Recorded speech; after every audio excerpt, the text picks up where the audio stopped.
Hello everyone and welcome back to the channel. Today we'll be continuing into part 5 of What If Goku Was Born as a Super Saiyan. If you haven't seen part 4, there's a title card where you can go check it out and see what happened in the last part. But today we'll be going into the Saiyan expansion arc. How will the meetup go between the two groups? Will they learn about the Saiyans' true intentions? Could the Z Fighters find the Saiyans to be future allies? Also, I own a Discord server for anyone who wants to join and talk more about Dragon Ball with me and other viewers. Maybe give out some of your own ideas of what ifs, and maybe in the future I could do them. Check the link in the description down below.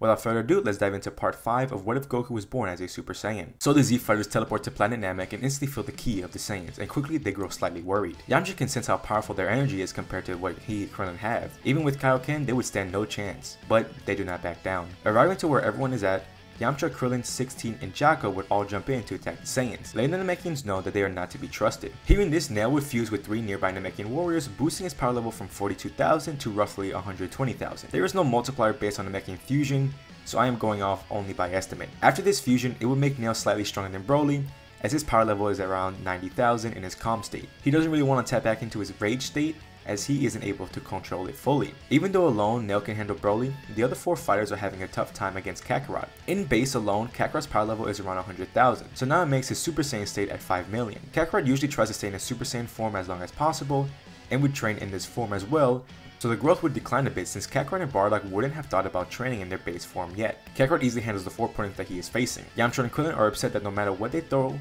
at him, nothing is working. Jocko would manage to strike Kakarot using a cheeky move with his pistol. It wouldn't do much to hurt him, but it did annoy him. Seeing this, Krillin and Yamcha decide to use their techniques in order to outsmart Kakarot.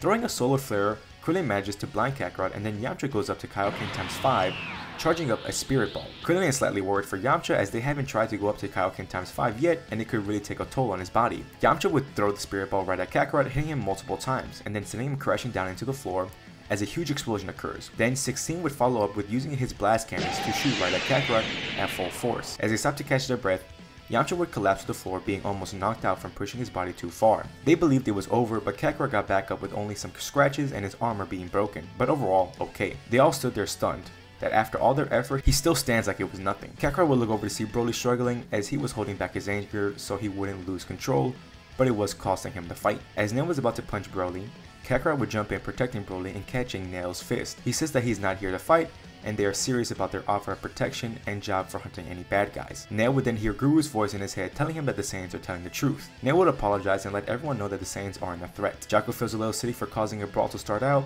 and Krillin and Yamcha laugh with relief as they were out of ideas after going all out on Kakarot. Kakarot would give the humans some props, as they are some of the strongest people he has fought who aren't Saiyans. And the Namekian would heal up Yamcha after all is settled, and they would all go meet Elder Guru. The Saiyans would explain their proposal, and Guru would end up accepting the offer of protection after learning that Kakarot is telling the truth, and would even unlock his and Broly's potential. With the Earthlings for showing bravery and willingness to protect a planet that isn't their own, Guru would also unlock the potential of theirs as well. Kakarot and Broly would get a huge increase in power as both of their potentials is no doubt huge. Krillin and Yamcha would see some gain in it as well, bumping their power levels up to 60,000. After all was said and done, Kakarot would also offer the same to the Earthlings planet. At first, they did reject the offer, saying that they could handle it, but quickly remembered how they were not even able to handle the likes of Kakarot, so they quickly did accept it and even offered to invite them to their planet, and maybe do some training. Each group had something to offer to the others, so they had no problem stopping by on Earth for a while. They would use the Namekian Dragon Balls to wish them all to planet Earth, and Jocko would actually go back to the main base of the Galactic Patrol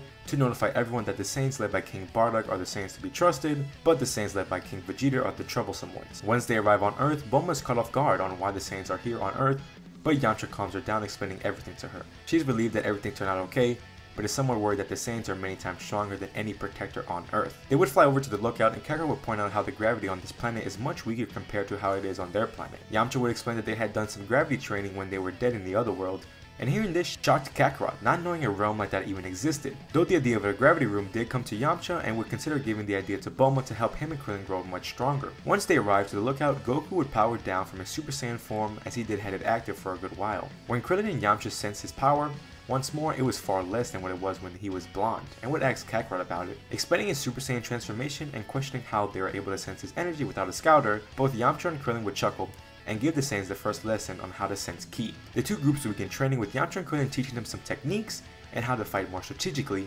while Kakarot and Broly would just be there to be strong fighting partners, and which in turn would help them grow much stronger. They would even hop into the time chamber for small periods of time, and the room would completely shock Kakarot and Broly with how much training they could get done in a small amount of time. Kakarot would also notice Bass, the new guardian of Earth and the owners of Earth's Dragon Balls. Learning about this planet's Dragon Balls, Kakarot would grow worried for this planet, as if it's found out that they have these wishing orbs would make them a target for the elite Saiyan faction of their race. He would ask if they were the only strong fighters on the planet, and they would say that they're the only ones on the planet. Kakarot doesn't doubt that they could be stronger than any Saiyans under King Vegeta's rule. As long as none of them achieve Super Saiyan, they would easily be overpowered with the sheer number of forces that King Vegeta would have. Kakarot would decide to stay a bit longer, as all 4 of them would continue training to try to get them to grow as strong as possible, but eventually they would need to leave. He does tell the other 2 to continue training, as even though he doesn't know how much stronger the other Saiyans have gotten, they keep Dragon Balls close to them at all times, and if they need assistance with any evil force, or if the other Saiyans arrive on this planet, to which him and Bardock to this planet.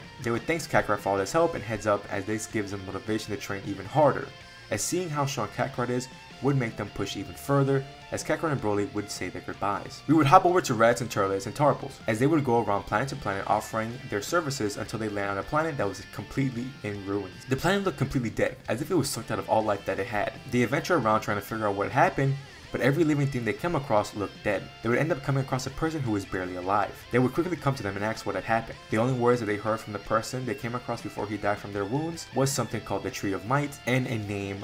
Raditz's eyes widened, hearing the name Cooler. He remembers his father telling him about the possibility that King Cold had a son before Frieza. His body shivers a little, thinking that they wouldn't stand a chance against him without either his brother or father. Turles jumps in, explaining how the Tree of Might works, as it sucks up all living energy on the planet into a fruit, and the fruit would give the person who consumes it massive power. Hearing this gets the 3 worried, and they would try to head back to their pods to warn Bardock, but then they are met with Salza, one of Cooler's armored squadron members. Salza would tell them that Cooler has been using the fruit of the Tree of Might for a few months to grow stronger after he heard that the Super Saiyan legend was real and took out his brother and father. Once he grows strong enough, he would go for an assault on Planet Vegeta, when he thinks that he is far stronger than a Super Saiyan. Knowing that the Saiyans are expanding, trying to be mercenaries, Cooler knew one day Saiyans would find one of these dead planets and start asking questions on what is going on.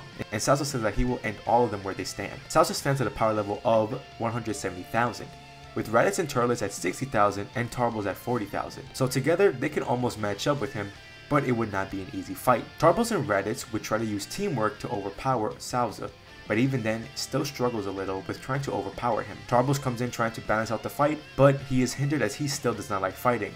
But if they want to survive, they would all need to pull their weight. All 3 of them try to attack him, and he begins to favor their side, as Salza is struggling to defend himself from the 3 Saiyans. They know that they cannot beat him yet, and if they don't try something else soon, they might be done for.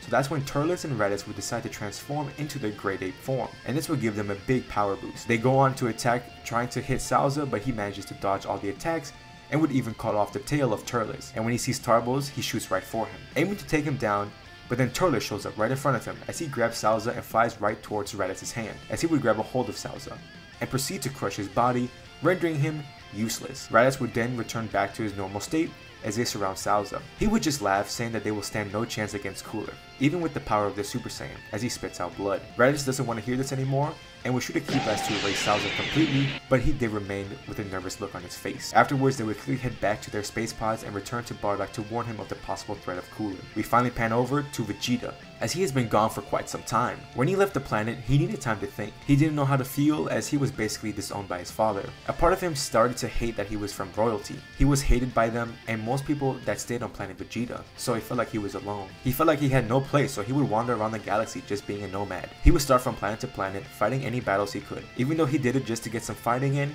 he would in turn save some planets and people would consider him a hero, but he never stayed for too long for the praise. He would even land on some Frieza planets to destroy everything and everyone to bring back freedom to space. He didn't do it for good intentions, but he needed to release some anger and wanted to continue to grow stronger. He had some close battles where he almost perished, but he always managed to come out on top. He continued to grow stronger throughout the years, and at this point he even got to the power level of 120,000. Being alone started to get to him a little, but he continued to push onwards. His main goal was wanting to achieve the Super Saiyan form, but just for himself. He didn't care about the throne or making his father proud, but he just wanted to grow stronger. He still wanted to challenge Kakarot to see who would come out on top. One day on a planet he was staying on, he sees a ship landing down as he would go closer to see who it was, as he spots Cooler with 2 of his minions, and this shocks Vegeta, learning about Frieza's brother. He remains hidden to see what is going on, as he would overhear that they are planning to destroy Planet Vegeta and kill the legendary Super Saiyan. This surprises Vegeta, as he would want to head back to warn Bardock and the others, but then he is caught by Dore and Nez as they scan him with their scouters. Vegeta had no choice but to fight.